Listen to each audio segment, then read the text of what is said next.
OPS பொறுத்தவரையில தன்னை சுத்தி இருக்கிறவங்களுக்கு எதுவும் செய்ய மாட்டாருன்றாங்க. அதாவது அவரு பையனுக்கு வாங்கிக்குவாரு எல்லாத்தையும். அதிகாரத்த வாங்கிக்குவாரு. என்னவோ செழிப்பா மத்தவங்கள எல்லாம் கண்டுக்க மாட்டாருன்றாங்க. அவரு அப்படிதான் பார்க்குறாங்க சார். அவர் வந்து சார் அவருக்கே கேட்டுக்க மாட்டாரு. நீங்க நீங்க ஒண்ணு எனக்கு கருத்து அவருடைய இயல்பு என்னன்னா, எனக்கு இது வேணும் அப்படின்னு கேட்கிற ஆள் கூட அவர் கிடையாது. ஏன்னா இத நான் பல நேரம் நீங்க அப்படி வலியுறுத்துறவரா இருந்தா இப்ப எவ்வளவோ எப்படி திமுக வளைச்சாங்க ஓபிஎஸ்ஸ? எப்படி என்ன குடுக்குறேன்னு சொன்னாங்க போயிட்டாரு. சார் இது இது வந்து நான் தான் சொல்றேனே சார். எங் நீங்க வந்து முதலமைச்சருடைய அரவணைப்பு அரசியல் இருக்கு பாருங்க.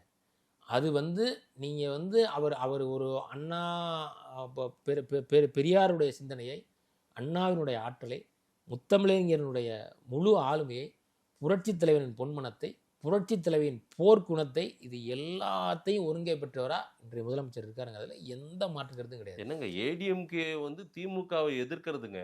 சார் நீங்க ஆனா ஜெயலலிதா, எம்ஜிஆர் போல செயல்படுகிறார் ஸ்டாலின்றீங்க. நிச்சயமா எல்லாரையும் எல்லா திராவிட தலைவர்களையும் பார்த்து பயிற்சி பெற்று எல்லாருடைய ப்ளஸ் பாயிண்ட்ஸையும் தன்னகத்தே கொண்டு இன்னைக்கு திராவிடத்தின் பெருந்தலைவனா எங்களுடைய முதலமைச்சர் இருக்காருங்கிறதுல எந்த மாற்று கருத்தும் கிடையாது.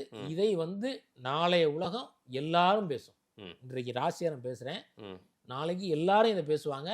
திராவிட இனத்தினுடைய, திராவிட அரசியலினுடைய, திராவிட சித்தாந்தத்தினுடைய முழு முகமா எங்களுடைய தலைவர் இன்னைக்கு இருக்கிறாங்களே, எந்த மாற்று கருத்தும் கிடையாது. ஓபிஎஸ் நம்பி போனவங்கள நட்டாத்துல விட்டுருவாருன்றாங்க சார். நீங்க ஒரு எதிர்பார்ப்பு அரசியல் அல்லது வந்து பதவி சார்ந்த அரசியல், இதை மட்டும் பேசுகிறவங்களுக்கு வர்ற வார்த்தைகள் இது சார்.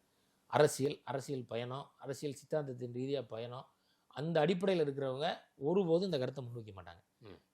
நீங்கள் ஒரு ஒரு ஒரு ஒரு தலைவனோட பயணிக்கிறோம், அந்த தலைவனோட இருக்கோம், அந்த தலைவனோடய நம்ம வந்து போயிட்டுருக்கோம், நமக்கான வாய்ப்பு நம்மளை தேடி வரும். அரசியலை பொறுத்த வரைக்கும் வாய்ப்புகள் தகுதி இருக்கிறவங்களுக்கு அந்த வாய்ப்பு வந்துடும், அவ்வளோதான். இதுதான் என்னுடைய கான்செப்ட்.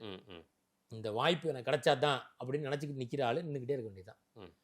நம்ம உழைப்பை நம்ம கொடுத்துக்கிட்டே இருப்போம், நமக்கான வாய்ப்பு நமக்கு வரும் அப்படின்னு யார் சிந்திக்கிறாங்களோ, அது எந்த துறையாக இருந்தாலும் சரி, அது குறிப்பாக அரசியலில் அவருக்கான வாய்ப்பு அவர் தேடி வரத்தான் செய்யும்.